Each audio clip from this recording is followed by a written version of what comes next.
Hi, so the big idea that I have decided to explore is that of chance. With that in mind, I have decided to make my book into a card box, specifically a tarot card box. I chose to represent chance with tarot cards because I feel like when one gets a reading done, they wholeheartedly trust that the cards will lead them to making the right life decisions. And I find that to be a really compelling way to make the decisions about your life. So they leave everything up to that card and what it has to say. They leave it completely up to chance. So I think that it'll be a fun idea to explore, and I'm ready to delve into it a little bit deeper. Alright, so I got my box pretty much put together here. Got my tarot card glued onto the front of it there. Got all of my paper covering it. One thing that I would like to talk about is the images that I chose to put on the tarot card. The circle actually in tarot represents chance. It's the Wheel of Fortune. So I chose to do the circle, and then I did various representations. Crow, that stands for death. This is winter, summer, and then water, because that's an important aspect in tarot. So my next task is going to be to fill in this inside because it's looking pretty gnarly. So yeah, let's get going on that. Alright, so here's my finished piece. Got my card box. I fixed the inside of it so it doesn't look so gross. Yeah, it's all done. I got my tarot card up front. Okay, so for my first page in my book, or in my case, my first card, what I've done so far is this. I have my rough sketch of it planned out. So as you can see, I am doing the wheel again because that means chance in tarot. But I was doing some research, and there are other symbols to represent tarot or represent chance in tarot, and I'm going to incorporate those as well. So as of right now, I've got the wheel, and you can see maybe these are little arrows. That is also a symbol of chance. So I'm gonna work on it a little bit more.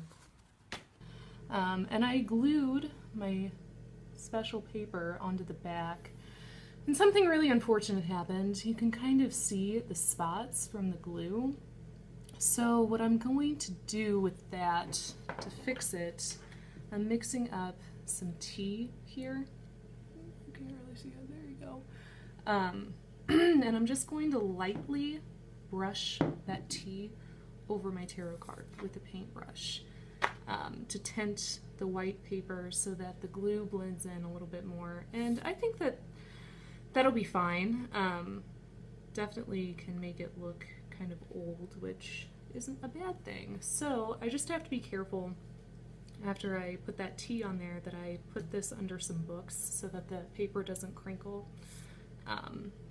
Also, what I'm going to do is draw some lines on the back here to make it look more like a card. So that's what I'm going to do first before I put the tea on there. Also, one more thing. I have to have my written part, and I didn't really want to write on the tarot card. So a lot of tarot decks will come with a book that explains the meaning of the cards. So that is what I'm going to do. I'm going to make a book out of this paper, and it's going to go inside of my tarot box along with my cards to explain the meaning of them. So I've still got my fair share of work to do, and I'm going to get started. Alright, so I've got my tarot card finished up. The tea stained the paper a little bit, as you can see, making it not so stark white, so that's good. Problem solved there with the glue. And then I made my little book that has what I have to say about my card. And the reason that I made it, one of the reasons I made it like this was so I could add the pages into it in the future. So, and what I said about chance was the Wheel of Fortune translates to chance. It is the absence of any cause of events that can be predicted, understood, or controlled. This card represents a crossroads in one's life. One must be willing to weigh out their options carefully. Remember, we reap what we sow. So that is what I wrote for my tarot card. So I've got my first one done. Yay! So for my collaborative card, I have chosen, through a little persuasion, to work with the Voyager deck. Initially, I was really attracted to the beautiful collaging that's done on the decks. It's just loaded with symbolism from a multitude of cultures, and it's definitely different from any deck that I've ever seen. And what do you know? It's kind of supposed to be. The artist, James Wainless, was thinking of the future when he was creating the deck. He wanted to make a deck that was fitting for the 21st century, because really those are pretty limited.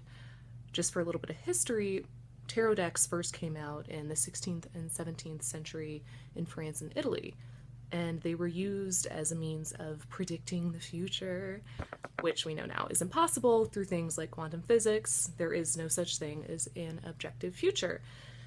We make our futures through the choices that we make every single day. And so this deck really focuses in on that, and it's more of a guide.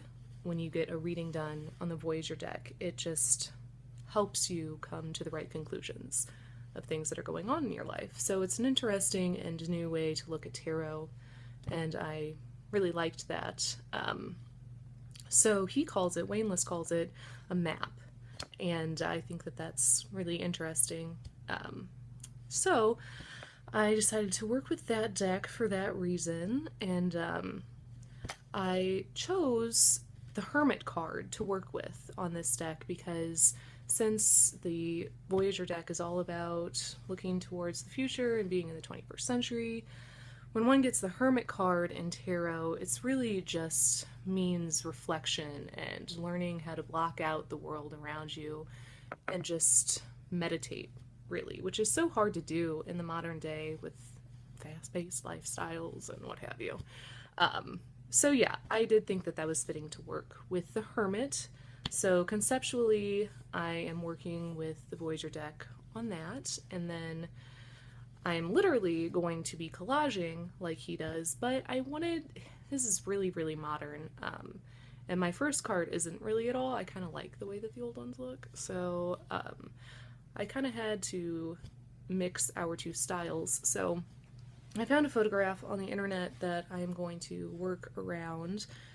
It's going to be this guy. So he is glued on to the start of my card, and I am going to do all of my design work around him.